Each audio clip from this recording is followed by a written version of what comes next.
Thank you for joining us. The webinar will begin shortly. Please stay tuned for a message from our sponsor. If you could imagine a solution to all your compliance problems, what would it look like? At Ethico, we've got you covered. Ethico helps ethics and compliance professionals tackle any issue that heads their way, from workplace investigations to case management to sanction screening. Get more connected to your workforce than ever before with our next-gen solutions, allowing you to see key risk areas before they turn into burning fires. Our case management software offers a variety of configurable workflows and automated processes, making sure the right person gets the right data at the right time. Our in-house hotline risk specialists undergo over 160 hours of training to make sure you get more information on the front end. Serving over 7 million employees worldwide, Ethico helps to make our world a better workplace, one company at a time. Visit ethico.com to learn more.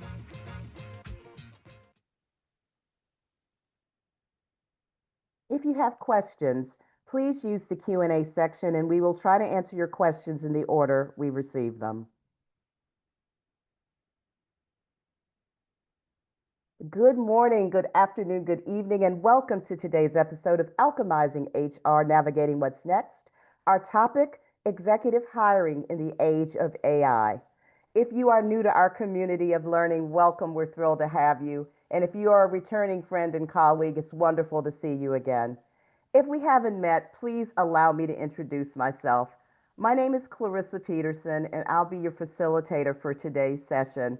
I'm a former Chief HR and Ethics Officer, and I've had the privilege of working on every continent with the exception of Antarctica. I don't know if I'm going to make it there. Well, I know I'm not going to make it there in 2025. Never say never for the future. I'm also the proud holder of the GPHR, the SPHR, and the leading professional in ethics and compliance certifications, and a former chair of the board of directors of HRCI. Today, I'm president, CEO, and an executive coach at Ohana HR. Our firm works with leaders at all levels to help them recognize their strengths, gain insight into areas needing improvement so that they can make their best and highest impact to the organizations they serve. Just a couple of housekeeping items before we get started. First of all, we know you get up early and stay up late to learn with us here at HRCI, and for that, we are so grateful. Don't forget to put your location in the chat so I can share it with all a little later. And also, it is important to us here at HRCI that alchemizing HR be accessible to all. We have a closed captioning service in that regard. If that's not a service you require, just look at the bottom of your screen and click on the Show Captions button for additional instructions. So today we are going to have a panel discussion, and I'm going to turn this over to our panel members who will make their formal introductions. James Crouch, the General Manager of the Leadership Collective, Christian Hughes, the CEO of My People Group, and Kim Marsh, Senior Talent Acquisition Leader, Velocity Global. So James, take it away. Brilliant. Thank you very much for the introductions. So I'll give the briefest introduction to myself. So as you said, my name is James Crouch. I am the General Manager of the Leadership Collective, proud to be partnering with HRCI. We specialize at helping businesses on international markets, and I myself have over a decade's experience within the executive search and senior hiring space, and specialize in running that team and helping us scale in the business. I'm happy to be joined by Christian. Christian Hughes is a specialist in team dynamics and performance with over 15 years of experience supporting elite teams, including British cycling, Saracens rugby, and English rugby. With a background in performance psychology and counseling, he's dedicated to his career to helping people thrive and his teams to perform at their best. As the founder of My People, Christian brings elite sports principles into the workplace. He uses data, behavioral insights, and predictive analytics to help organizations build cohesive, high-performing teams. His work empowers leaders to make smarter hiring decisions, strengthening team dynamics and creating environments where people can excel. I'm also joined by Kim Marsh. She's the Senior Talent Acquisition Leader and Remote Work Strategist with deep experience in scaling global teams in high growth and remote first environments. At Velocity Global, she leads global hiring strategy, aligning recruitment with business goals and cultural goals. And along with that, she has leadership goals at Users Testings and Binance US. She's guided teams through major transformations, always linking talent strategy with organizational impact. Passionate about helping companies build inclusive, distributed teams and driving performance, equality, and a sense of belonging in the modern workplace.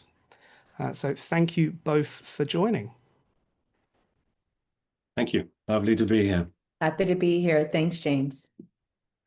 So from my side, I'll just give you everyone a briefest of overviews. So the key focuses for our presentation today and the discussion that we're going to be having are really what's happened in changes and what has evolved in the AI era of executive hiring.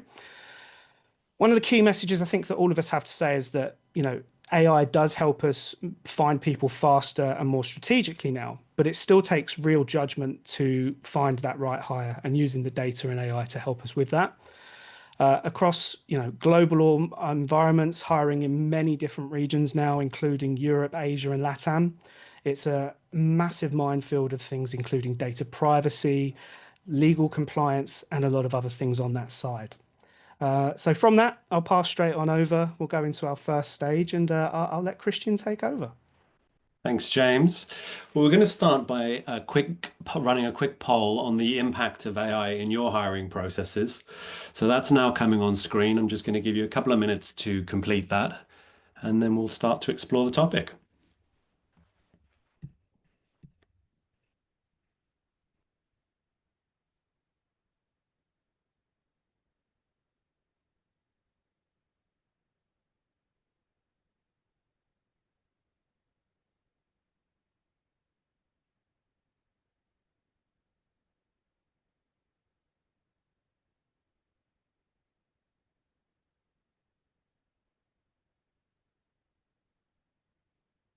Wonderful.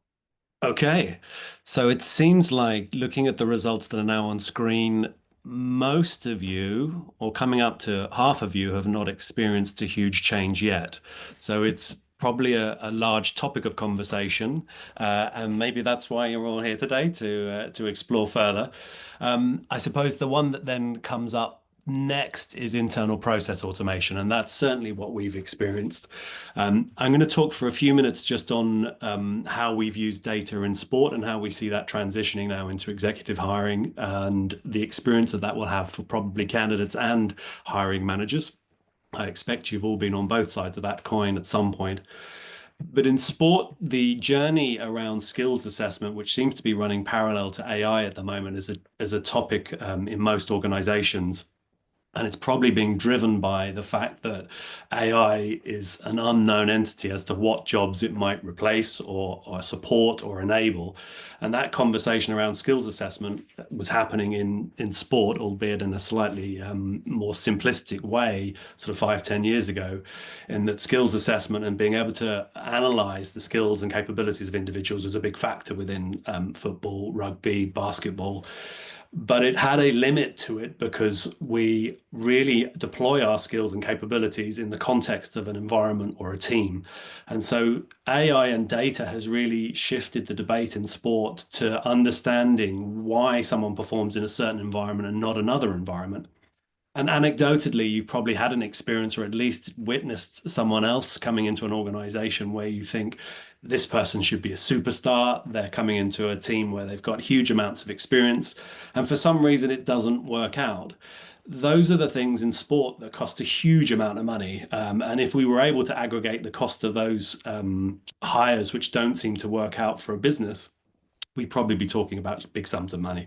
So sport has invested a lot in understanding the dynamics of teams and how people fit together as a group. And we're seeing that coming through now into executive hiring, where we're getting asked more regularly for an understanding of not just the individual, but the individual in the context of the team they're going to be working in. So I think skills assessment, which has been a big topic alongside AI, has got a place, but it's not the end of the story. Really, the story is about how does this individual execute on their skills in the team that they're going to be working on. And that's a big grey unknown area, at least it has been up until now, because that contains questions about, well, what's the organizational culture like? What are the dynamics of the team from a personality and operating perspective? And how will this individual fare working with that group? At senior hire level, that's ever more present, those questions, because if someone comes in, and quite often with senior hires, there's an implied direction whereby we're looking for them to impact a team or change something. That's usually a dynamic that sort of underpins senior hiring. If we don't really understand that individual in the context of the team they're going to be working with, it's going to lead to potentially issues in sort of conflict issues and ineffective output, where we just don't see the results from the skills and capabilities of that individual flowing through. Finally, I'm going to say this also has a big impact for candidates. In a world where we're now able to look at a move and research a move far greater than we ever could, we want to understand what's the environment of the team we're going into. And I think Glassdoor's given us a bit of an insight into different organizations, but it doesn't really get us underneath the surface of that organization and what the experience is like for people in that existing team that you might be joining.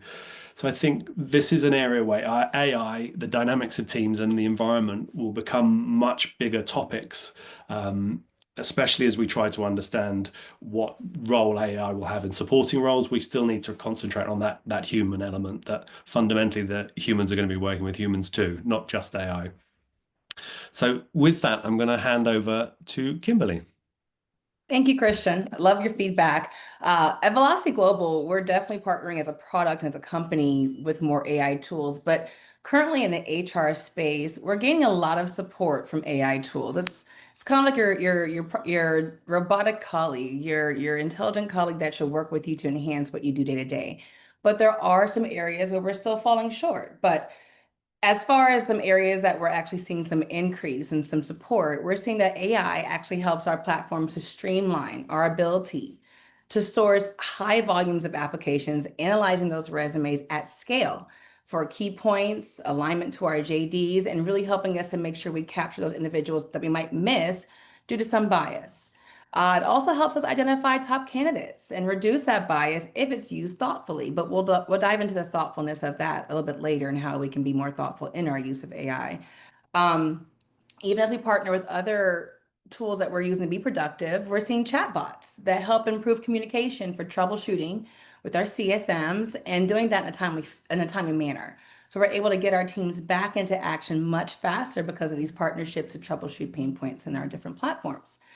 It also, personally, I'm more in a leadership capacity now, but I'm also back into recruitment a bit as my team transitions.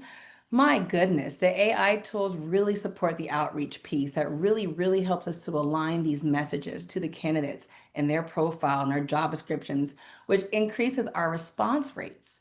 So being able to tailor these messages and connect these dots has really created a much higher response rate. Now, as far as expectations and things that we can sometimes fall short with AI, bias. It will not disappear with the use of AI. We still need that human oversight. AI models can replicate historical biases if the training data isn't carefully curated. So what we are hoping is that we're going to analyze these decisions before committing to its validity and be able to move forward thinking that not that AI is the guiding light, but a suggestive partner, how we can look to move forward. Also, implementation takes time with these things. As you build out these systems and these partnerships, new hires and entry-level hires need to develop their alignment as well. So it's not a plug-and-play situation with AI. You really have to take the time to work with the tool, see it as an enhancer, not a replacement for our human-centered HR approach. Organizations seeing the best results are those who are using AI as a partner, not as a substitute. So we work in tandem, we train our entry-level folks on how to partner with these tools, and we monitor the feedback and make sure it's accurate. James, I'm going to hand it over to you to continue sharing your piece and your suggestion towards this poll. No, brilliant. Yeah, I couldn't agree more. It's about how you can have it work along with you. I think, as I said at the start of the conversation, I think one of the key things that we're starting to see more and more with AI is, the general consensus is, it's going to take our jobs or anything of that sort, but actually it alleviates our jobs a lot more and more nowadays. Speaking, from our things of ways that we're starting to look at that, some of the key things for us in regards to sourcing and talent mapping and the integrations that you can use with that side are fantastic. And when you start looking at AI across borders, that's when it gets even more complex. When you're dealing in different time zones, different cultures, different languages, and different outreaches for businesses that are trying to scale into those regions.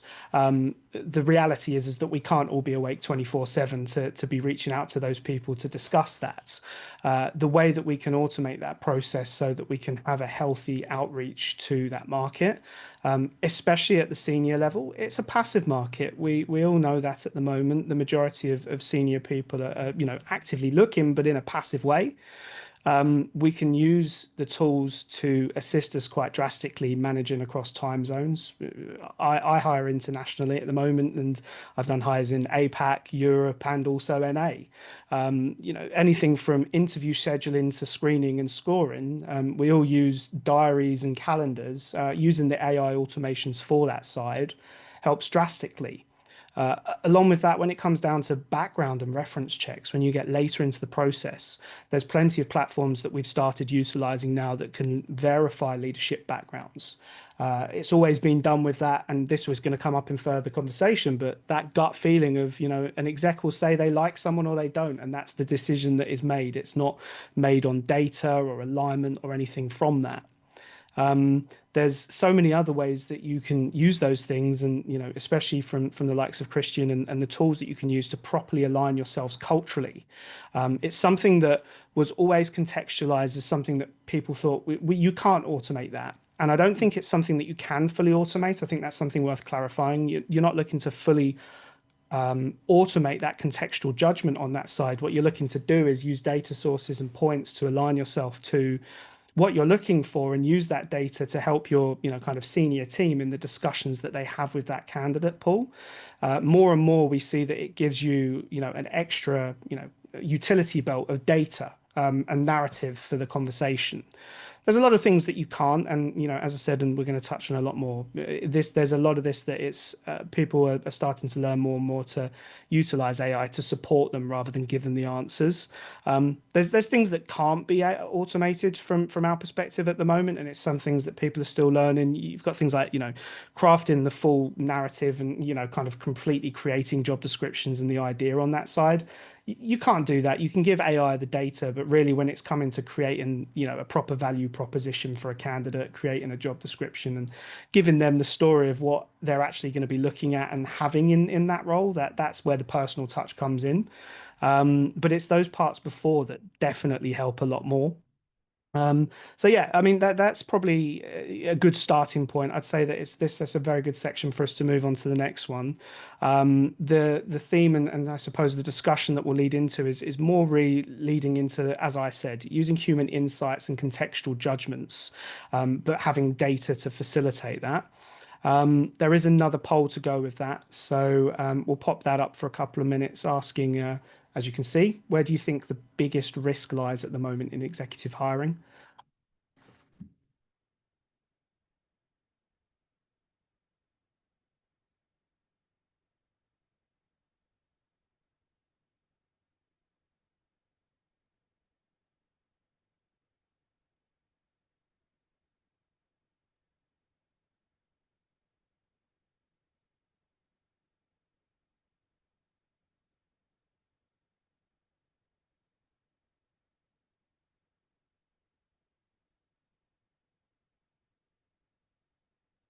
There we go. Interesting results. I don't think any of us, from all of the conversations that we've had before now, that doesn't surprise me at all. The misjudgment of leadership capability is something that more and more is coming up in that side. Looking there, yeah, I agree with the other two process results as well. Relying too heavily on rather than using them as a side point.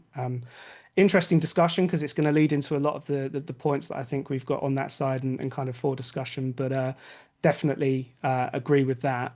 I'm going to kick this off. So I suppose from my side, I would 100% agree with that. From our perspective, especially, leadership is so context driven. It's very hard to just use, kind of one feeling to do that. Especially now more and more where businesses are looking to hire in international markets and have an executive team that truly covers the world. other regions have other cultural nuances, have other hiring practices, and have other ways that they act. You know, if you're hiring in Brazil, you're going to hire a very different way to if you're hiring in Germany. And then if you're hiring in APAC, you know, Singapore's one way and Australia's the complete opposite. There's so many cultural and regulatory sides and contexts that come into that. An algorithm can't independently process that. It goes back to the overall message, using the AI and using the data to support your conversation. From my perspective, I think executive hiring, even now, is still probably more too much done on gut feel. I will speak to executive leaders. They will maybe not even meet that person. They will have one conversation and they will say the fit is the resume or the fit's not. That's it. It's done purely on their gut. That's the evolution that we have now, where we can start using data and skill sets to show the leadership presence within those people, the adaptability that they have, and then the way that they can align to company values. Again, more and more in the international markets, businesses want their values across all regions, but then you have regional nuances that lead to complications in that discussion and bits like that. So there's a lot with that. And then it adds more and more to the complexities that you'll have, Kimberly, I'm sure, in the reputation that you have. There's stakeholder trust on the line here. You're working with people that on a daily basis you are dealing with that are hiring extremely important roles to manage the business or key functions of that team. If you appoint the wrong leader, the damage to that is phenomenal. It's not just the leader that is damaged, it's the team, it's the business, it's the reputation, and then you have to go back through the process and hire again. There's a lot of emotional intelligence that needs to come into that, culturally navigating sensitive change and inspiring leaders to be able to lead those teams from a strong factor. Something that you touched on as well, Kimberly, with the bias. Bias is always going to be there. As much as we all hope it wouldn't, unfortunately it is. There's an over-reliance on algorithms that leads to risk and everything else on that side. I think that that's where using tools that align to the company values and the way that you do that will help you have a net to cover that side. Data should inform, it shouldn't replace. Human judgment is there, but leadership is, kind of a lot more than just a piece of data on a piece of paper. I've touched on a few things there, but I'd love to hear your thoughts, Kimberly. James, you could have said it better myself, but absolutely partnering with these tools. As we think about the risk of cultural mismatch, imagine an executive coming in to lead a charge, but completely goes against the morals and the company's overall, moral values and their compass there. So cultural mismatch can really derail the performance of an entire organization. Even the most qualified executive can struggle if their leadership styles, their values, or decision-making clashes with the organization's overall culture. Now, we like to use AI to help us debias a few decisions, filtering out irrelevant variables like a name or an accent or university, especially with global recruitment. I love just wiping it clean and just looking at the facts that matter, the data that speaks to what we're looking to unfold. So, and I know at times we can deal with stakeholder pressure around these points. I want someone from this big name and this big name and whatever it might be. But if we can take that out the process and focus on the long-term goals here and making sure the hire does well based on the skills that we assess, not just on the places they've come from. We're looking towards the future of the hiring and of this person's contributions, not just their past. So we want to make sure that we send a message that internal growth, it helps that overall internal growth will help us to be more focused on the cultural build out that we're looking to build out here, making sure we lean into the company, where we're going. And I know some folks are sometimes nervous to do meet and greets with direct reports, et cetera, with executives, but that helps us on a softer level to make sure that we're aligning on the points that matter. But again, utilizing these tools to remove that bias kind of helps us demonstrate what we can do better with the use of these tools, and hopefully sets up for success if used correctly. Christian, what would you have to add around the assessment space and how we can work to be a bit more intuitive on the human side? Yeah, absolutely. Thanks, Kimberly. Great points. I think what we're seeing here is that AI is well accepted for process-based and procedural-based activity at the moment. But once we move into the space of decision making and judgment, it is a little bit like data that is used in any other context, in that if you're basing your decision off a single data point, you're likely to be missing quite a lot of information.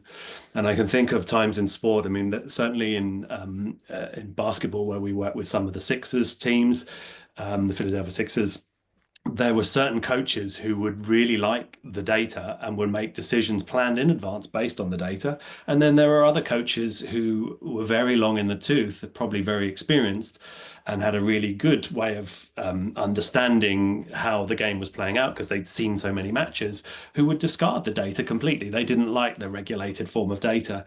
And I think that both of those can work, but in isolation, I don't think they do. I think ultimately what we're talking about when we talk about AI from a decision-making perspective is if you're relying purely on your gut, that can be dangerous. If you're relying purely on the data, that can be dangerous. Really, the role of AI, as I see it at the moment, and this is subject to advancements, it's moving very fast, is to support your data, your decision making, and giving a data point that's helpful. What I have seen with, as a final point on this, with some models coming through, the smaller local language models, is getting the AI tool to actually show it's working out and qualify where the data's come from. That becomes quite useful because then you've got a curated, an understanding of how that data is curated or how that answer is curated that doesn't really exist that much within, say, a ChatGPT style. So it's interesting that we've been conditioned with the first out of the blocks being the ChatGPT, which just sort of provides you with a whole lot of confidence from the data, but you don't know what data it has passed. Some of the newer ones coming through are starting to say, well, hey, this is the data pool. This is the size of the information that we've got that's supporting the information we're putting on screen. And that's where I think it gets more helpful. So to summarize, I think it's a data point that's useful, but it isn't the be all and end all. It needs to be supported by other data points. And I think we need to understand how the AI has come to its conclusion when we're talking about decision making. So I think back to you, Kimberly. Absolutely. How we coach our tools so they can pick up and use all their intelligence to mirror what we're doing and amplify it. I believe it's time for us to move towards a poll at this point. And I mentioned earlier the importance of looking forward and making better and a bit more integrated choices. So now we have a poll. What's your top priority for improving executive hiring this year? Are we looking at better data, improving our stakeholder alignment, are partnering with outside experts, structured onboarding post-hire, or more robust candidate assessments? Would love to hear your feedback.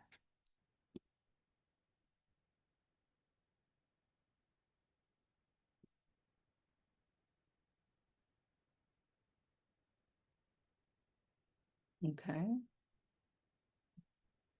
We're still waiting on those results. All right, so based on what I'm seeing here, what's in the lead? Better data and tools to support our decisions is our top priority when it comes to executive hiring this year. Absolutely. The use of better tools, that's definitely a space I'm looking into as I'm looking into new ATS, HRIS systems. How do you partner with AI? How do you partner with the tools we're already using? And how do they help us make our decisions? Because although we have bias, data helps us to eliminate that. Another big focus here is more robust candidate assessments. We've also seen the ability to reduce a lot of bias in that space as well. I know from my perspective, my focus for the coming months, for the coming quarter, I guess, and that does shift in a high volume space, but we really want to make sure in my particular space that we're building structured onboarding into our hiring strategy. And the reason I really want to focus there is because a strong hiring strategy actually continues through the moments that matter. It extends through structured onboarding and accelerates the integration, strengthens our retention, and it drives the impact from day one. So really making sure we continue the recruitment process through onboarding and make sure that we're setting up success from those first conversations. Onboarding isn't just a checklist, it's a continuation of the hiring process, not an afterthought. So when we partner with different teams, we focus on developing that manager and supporting the team, the 30, 60, 90. It's expressed during the interview process and then it's continued through the onboarding process. And it helps us lead a strategy of expectation of what you're being brought into, what you signed up for, and if that's going to be the same alignment to expect in your 30, 60, 90. We integrate culture early with an amazing recruitment team, and we hope that the onboarding team holds that as well. With that amazing culture, you help your hires understand their reason for joining. And again, feeds into that retention piece. And especially with the executive onboarding, James, I'm sure you can speak to this, but that needs to be tailored to a more centered, relationship driven experience, I would say, more strategy immersion, a lot more clarity on the cultural expectations, just so we can hold them accountable and to avoid that cultural mismatch that can truly impact an entire department and your bottom line. So I know that with assessments, we can look to partner with different tools as well. Christian, you discussed this a bit as well. I want you to dive in a bit more, if you can, around these assessments and how AI can jump in as far as the hiring and predict that team cohesion. Yeah, absolutely. Thanks, Kimberly. Everything that I just said about the ways of utilizing the data, I think where it starts to get quite exciting from an AI perspective in regards to executive hiring is AI is great at spotting patterns. And if the data supporting the AI is of meaningful quality, you can start to really get a better benchmark of the types of individuals that are likely to thrive in your organization. And so to Kimberly's point earlier, if you're starting to think about fit and fit into a team, fit into a organization, and I certainly don't mean that in an old school sense of the word fit. I mean in terms of the performance environment, the climate, the way people interact, the values of the organization. If you're starting to think about that at the hiring phase and using tools that like My People or like the tools that Kimberly's highlighted, it naturally flows into an onboarding journey where we start to personalize the onboarding of that individual. And that's been a huge area in sport that's developed, whereby nowadays, especially in, say, Premier League football, which is an area where a lot of my friends still work, you rarely see a failed hire, except for Chelsea Football Club. Hopefully there's no supporters of that on here, but you rarely see a failed hire. You typically get so much data underpinning the individual coming in, and then you have a really strong onboarding approach based on that individual. Just noticing there are some Chelsea fans, so I do apologise. I'm sure your time's coming soon. I am a Liverpool fan, for those who want to notice my biases. Anyway, back on point, the tools that are available now to be able to look at individuals against a climate and a team just create better opportunity for that individual to perform, better onboarding experiences. So the end output is a better all-round experience for the candidate and the organisation. I've taken us off on a tangent there about sport and football. I apologise. James, perhaps over to you.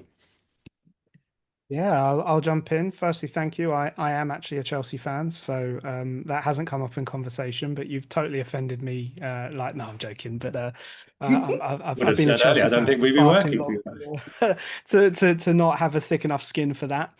But yeah, definitely from my side, there's a few things that definitely kind of align a lot, and I think actually I'd really be interested in some of you guys' kind of thoughts and feedback on it. But especially from my side, when it comes to kind of that position and kind of moving into that space, you have to look at kind of the first stages of what you're actually looking to hire for, especially from our side. At the Leadership Collective, we tend to work with a lot of businesses at all different stages, but as an example, a scale up, they're looking for leaders that can build teams that are going to rapidly grow, and the structure that comes with that, those that can handle hyper growth and the ambiguity that comes with that.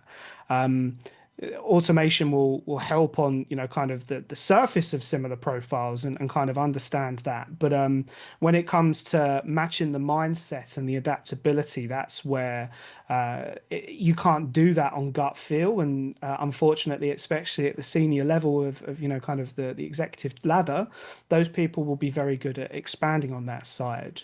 Having the discussion around kind of how you test on and kind of do that side is vital.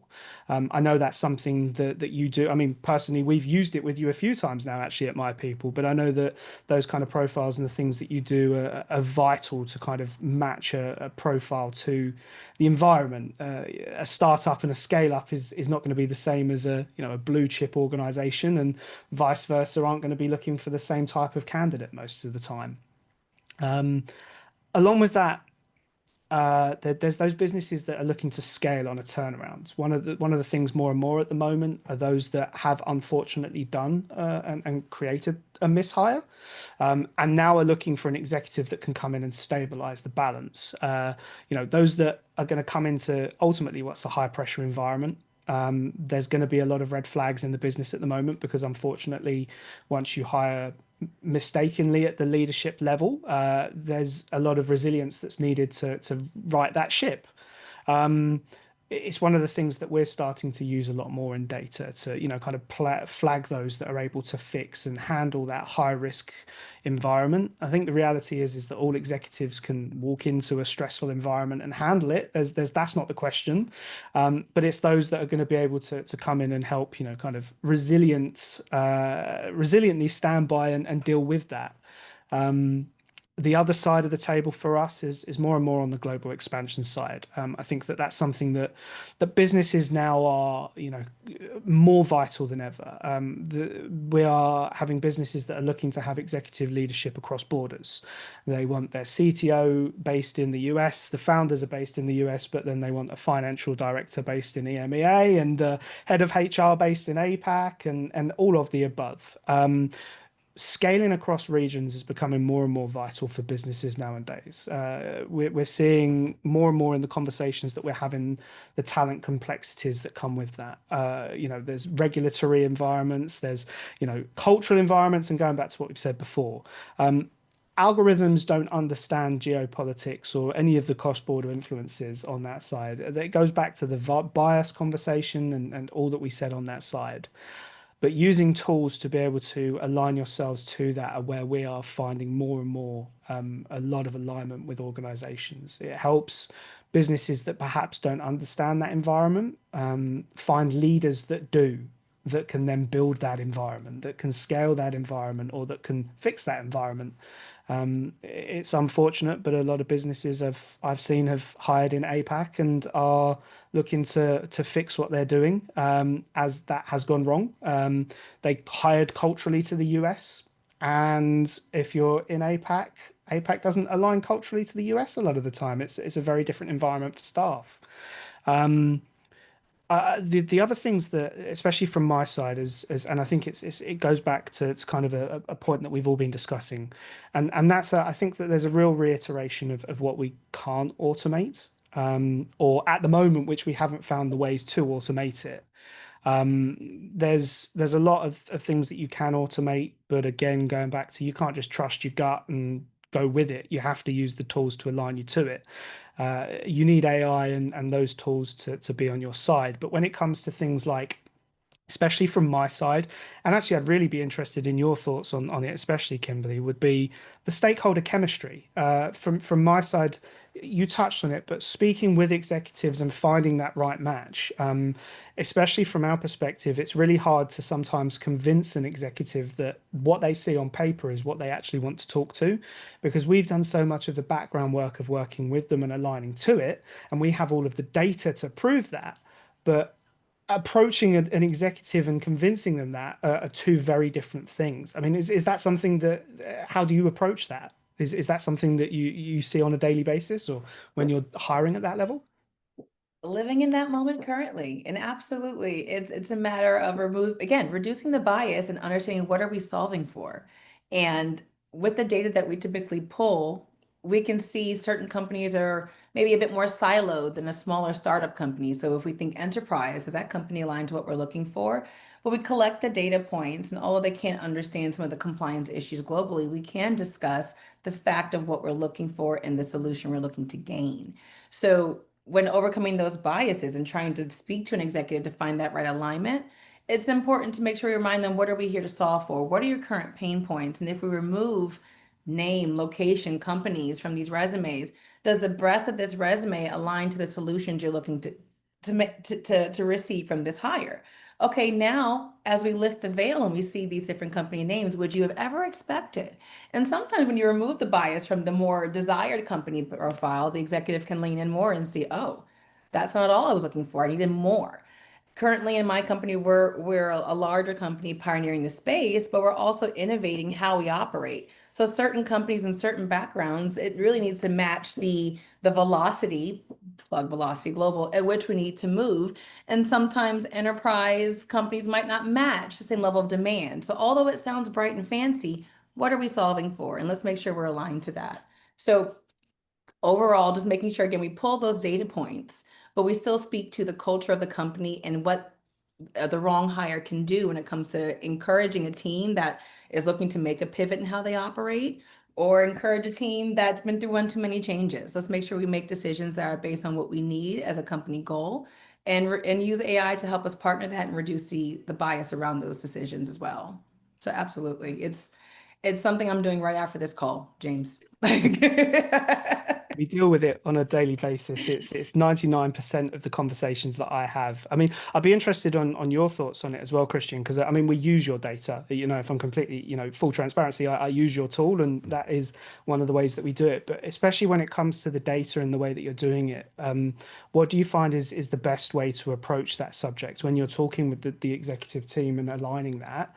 What do you try to use, or what data have you always found best to encroach that subject and convince them of kind of, the candidate's readiness or suitability? Yeah, that's a great question, a broad question, and probably a tricky question to answer in a couple of minutes. Perhaps I'll pluck a very specific answer, which won't answer everything. It won't speak to all of that question, but it's one of my favorite pieces of work that we're involved in at the moment is in industries where there is a real shortage of certain candidates. And I can think of specific legacy technology in the nuclear industry, for example, where we don't have access to the candidates. People won't have learnt this technology at school. And as a consequence, we're having to use AI and our data approaches to really understand, well, what other industries or where can we isolate the types of individuals who would be able to learn these skills quickly? And without turning this into a long story, it was fascinating to find that in some of the teaching environments in the UK, we found individuals who were used to running projects, used to difficult stakeholders in kids, used to being under high pressure, who were able to learn the technology and then go into those environments and solve the sort of skills gap, if you like, that was present. And we did that through a process of understanding the capabilities of the individuals who are doing the role at the moment outside of technical capabilities, which I think probably in technical roles would seem like madness. But I think with AI, the funny irony of it is it's actually highlighting where the human capabilities are more necessary. And it's also highlighting how quickly you can learn technology and use technology if you have the right sort of human qualities. So from my perspective, fascinating time. I don't have all the answers on it, but it's fascinating to see how it's going to evolve. I think that's the key thing. No one has all the answers with AI at the moment, full stop. We're all still learning a lot from it. Well, we're getting near the end of kind of the key discussion points anyway, and the timing that we have. I suppose what would probably be good now would be, from my side, a bit of a cheesy one, but to kind of wrap up on any, kind of final thoughts. I'd love to get kind of, I suppose, one takeaway idea or thing that is kind of your key thought process for, the next foreseeable future when it comes to AI. From me? Who wants to go? Well, there we go. You've volunteered yourself. There you go. You go first. Basically, absolutely. Go for it, Christian. Okay, I just jumped in there. Sure. Well, my sort of point would be utilize as much data as you can to pull together your decision. I think there's certainly psychology, there's certainly the cultural components of a hiring process, but ultimately it's a human being, and you're going to have to make a judgment until AI is able to show you how it's calculated its judgment. So, yeah, you can rely on experience and then utilize AI as a tool to support your decision making. Kimberly, over to you. Oh, now me. Okay, you go. All right. So I'm here. My bio discussed my need for inclusivity as how we make our hiring decisions, and we're definitely moving forward with doing that at Velocity Global. Plenty of roles available. I see a couple of folks in the chat who are looking. Please check out our hiring page. Again, shameless plug. But true inclusion comes from overall combining our insight our structures, and then making sure we're aligned with our stakeholders. A lot of touch points, that human touch to understand and dig in. Now we take the desire, match it with the data, and we put out strategic guidelines that align the two. So that's why I'm gaining from this partnership, just the ability to partner our human experience with global data. And I'm going to tap in more into my people and see how that data can help me with that as well. So I'm glad that I was able to meet you today, Christian, and hopefully it continued to encourage me to make better decisions from a leadership standpoint here at VG. But just making sure we're combining the need for all the important tools, not just the tools itself, but the insight and the partnerships. Oh, I guess that leaves me. I'm going to go for the easy way out on that because I've asked everybody else and haven't really thought of it myself. But from my perspective, I think I'll say that resonating what we've said from the start, AI is a support. AI is there to work with you and help us all evolve in that. It's one of the things that is giving us groundbreaking data and information to help decide. Leadership hiring demands context, though. It demands chemistry and it demands a lot more than it. I don't want to keep repeating the comment of we shouldn't just rely on gut feel, but obviously that does come in a lot to it. Those of us that have done this for a while know that is a key factor is deciding the chemistry and the relation that they have to the business, the culture, and everything else with it. Utilize AI to support you and grow in your hiring, and then focus on the next steps from there. So yeah, we're getting near the end. I do want to just say one follow up on that. So if anyone was interested in going deeper into this conversation, as I said at the start, TLC, we do partner directly with HRCI. We're doing several of these alchemizings throughout the year. We are actually doing a specific roundtable follow up with all of us as speakers today. The roundtable isn't today, but all of us speakers from today will be attending, hoping to go into a bit more detail around the data and also some of the specifics on the tools. We have put up a poll if anyone would be interested in joining. Spots are extremely limited on this. We'd love to have you there. It's going to, as I said, it's going to go into a lot more detail around the real world challenges, the mobility, and especially around the global hiring that you have at executive levels.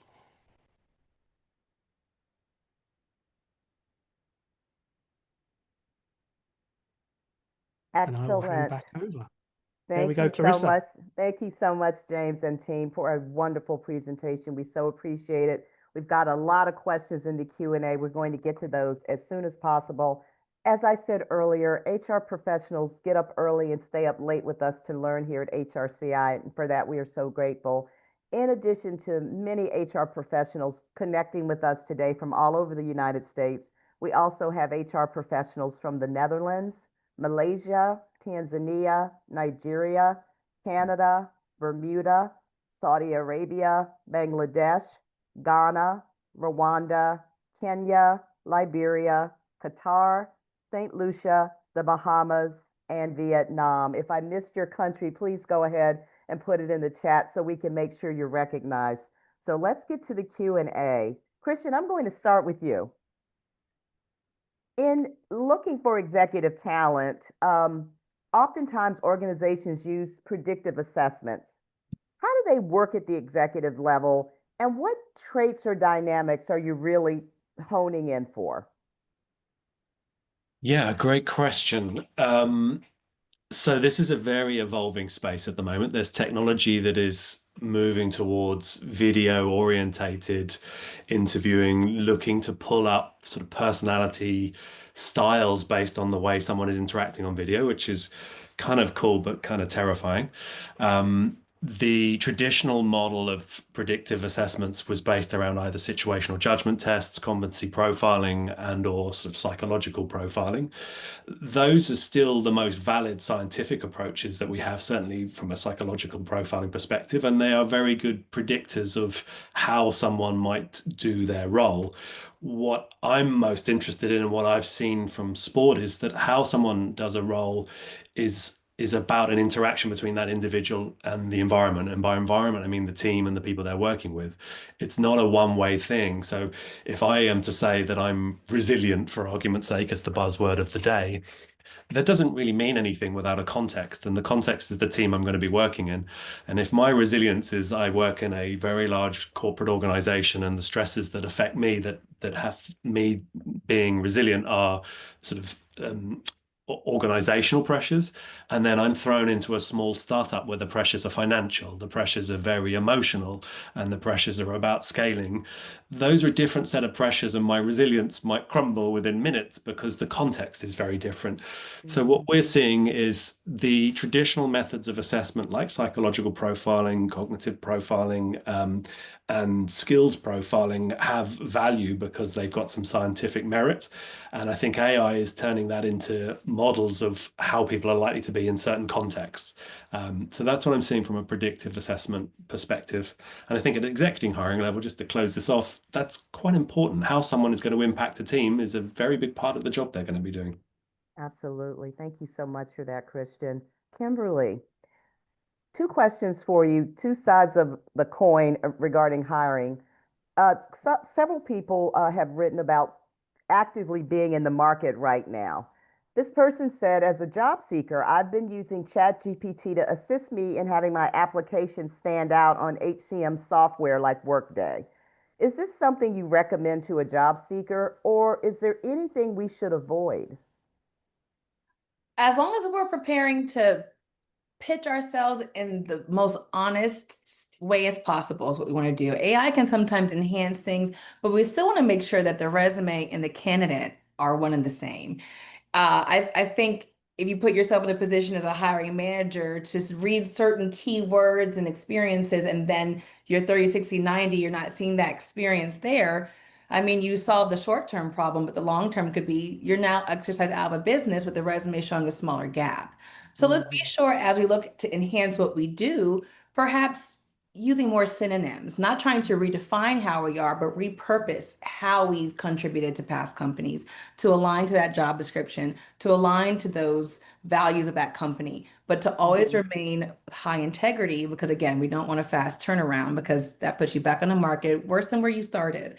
So again, be sure to be honest, be forthcoming, because if it's giving you additional things that you didn't contribute to, human the human aspect of that will be able to identify that relatively quickly, and you don't want to be in that position and how that impacts your reputation across the board.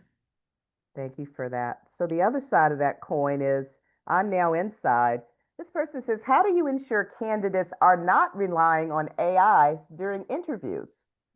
Oh, we deal with that day to day, and that's again that human engagement as far as looking at the questions that are asked, asking them for personal experiences, and being able to be able to decide if what's being given to you aligns with what's being read. So you can't allow AI to step in for that human-centered engagement piece. You really have to be present. I definitely recommend in a remote environment to do video. You can see how someone responds to a question, their body language, their fidgets, to see if there's actual facts behind what they're saying. So for that piece, that you're on your own for that. But there are bias trainings and unbiased trainings that can help you to make decisions based on certain rule sets and best practices when having these conversations to assess these things. And I'd be happy to speak to that person one-on-one from a hiring manager perspective on how we can dig in further to and how it fits your company to make those adjustments. Thank you so much. Of course. James, this person says, do you recommend onboarding by AI? I've heard of this recently and I have strong reservations about it. Being that it's a very stressful and exciting moment in the candidate's life, I think that out of all aspects of the hiring process, onboarding requires the human touch. But I'd like to hear your thoughts. Oh, was that to me? That was to you. That was to me. Sorry, I missed my name. That's okay. So I think it has its place. I think that it goes back to something that Kimberly mentioned earlier on at the start. There is a level of personalization that should exist within it, and I entirely agree that especially candidate experience when they're onboarding is drastically important. It makes the difference between retention and not retention, and let's be honest, retention is on everyone's lips at the moment, so it's a key factor in it. I think that there are certain parts of the process that AI can support you with. with, especially when you're talking about international environments. You can automate, documentation, you can automate, checks and things like that. As I said, we use some tools, especially for things like background checks or any certification checks that you need for candidates. I think that helps a lot, especially when you're talking about international environments, because it becomes incredibly harder for HR teams that are based in completely different time zones to relate. When it comes to the actual onboarding process, I think that complete reliance on it removes all of that cultural element and any of the onboarding that people want. And as I said, risks retention. Those people just feel like another number in a machine, and it automates them too much. I think it goes back to the overall conversation that I said from the start. I do firmly believe, and I come from a tech background myself, I do firmly believe that AI has its place and can be a very good assistant to us. But I do think that the human element is vital. Candidate experience now more than ever is demanded. It's not required, it's needed.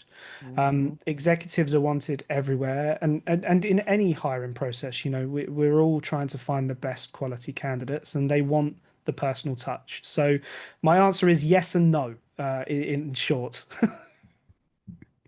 Thank you so much. We're going to land it here. James, Kimberly, Christian, on behalf of all my colleagues and friends from all over the world, we are so grateful to your wonderful insights on AI. And another reminder that it is a tool to help us be more effective as HR professionals. It is not a replacement.